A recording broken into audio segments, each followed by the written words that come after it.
మా ఛానల్కి స్వాగతం. తులారాశి వారు ఆదివారం అమావాస్య పుష్యమి నక్షత్ర సందర్భంగా కాళ అమావాస్య కాళాష్టమి రోజున ఒకవైపు అష్టమంలో కుజుడు గురు సంచార స్థితి దోషంగా సంచారం చేయనప్పుడు ఎలాంటి విధులను పాటించాలో ఈ వీడియోలో సవివరంగా సంపూర్ణంగా తెలుసుకుందాం.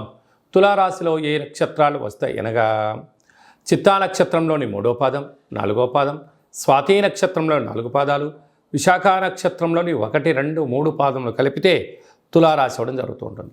చాలామందికి పుట్టినటువంటి కాల సమయంలో డేటా ఆఫ్ బర్త్లు లేనటువంటి కారణం వలన పేరు యొక్క మొదటి అక్షరాన్ని అనుసరిస్తూ రాశిని తెలుసుకునే ప్రయత్నం చేద్దాం.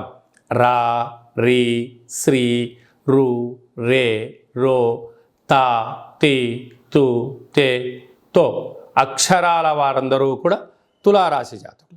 తులారాశి యొక్క అధిపతి శుక్ర భగవానుడు. వీరు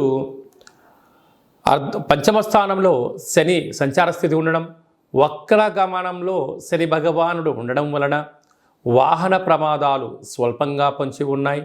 నీటితో నిప్పుతో దూరంగా ఉండే ప్రయత్నం చేయండి. 6వ స్థానంలో రాహు సంచార స్థితి ఉండడం వలన రుణ సమస్య, రోగ సమస్య పొంచి ఉన్నాయి. దయచేసి అప్పులు ఇవ్వద్దు, అప్పులు తెచ్చుకోవద్దు. అష్టమ స్థానంలో కుజ భగవానుడు సంచారం చేయడం వలన కుజదోష ప్రభావం కారణం వలన మీ జన్మ నక్షత్రం రోజున అమావాస్య అష్టమి తిథి ఎందున దూర ప్రయాణాలు, జల ప్రయాణాలు, దూరంగా ఉండడం, క్రయ విక్రయాలు, లావాదేవీలు, ఓర్పు, సహనం చాలా అవసరం అని చెప్పి మీరు గుర్తు పెట్టుకోగలగాలి. అదే కాకుండా కూడా రాజ్యస్థానంలో రాహు సంచార స్థితి, లాభంలో బుధ శుక్ర సంచార స్థితి, వ్యయంలో కేతు భగవానుడు ఉండడం వల్ల చిన్న చిన్న విషయాలకు ఆందోళన, సున్నితమైన స్వభావం కలిగి ఉండబడిన ఎవరైనా ఏదైనా అన్నట్లయితే దానినే మీరు మనసులో పెట్టుకొని పదే పదే అనుకోకుండా కాలాన్ని నెట్టుకుపోయే ప్రయత్నం చేయగలగాలి.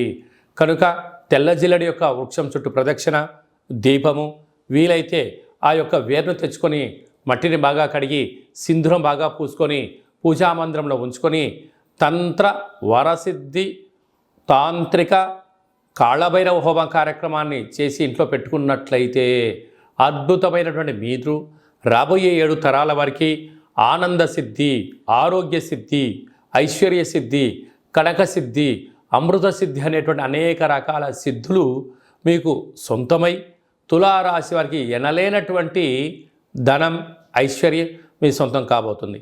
సాఫ్ట్వేర్ ఉద్యోగస్తులు, హార్డ్వేర్ ఉద్యోగస్తులు, వ్యవసాయ సోదరీమణులు, మార్కెటింగ్ రంగాలు, హోటలు, వ్యాపారాలు, రియల్ ఎస్టేట్ రంగాలు, షోరూమ్స్లు, పెట్టుబడిదారులందరికీ కూడా చాలా మంచి కాలము అని చెప్పి గమనించాలి.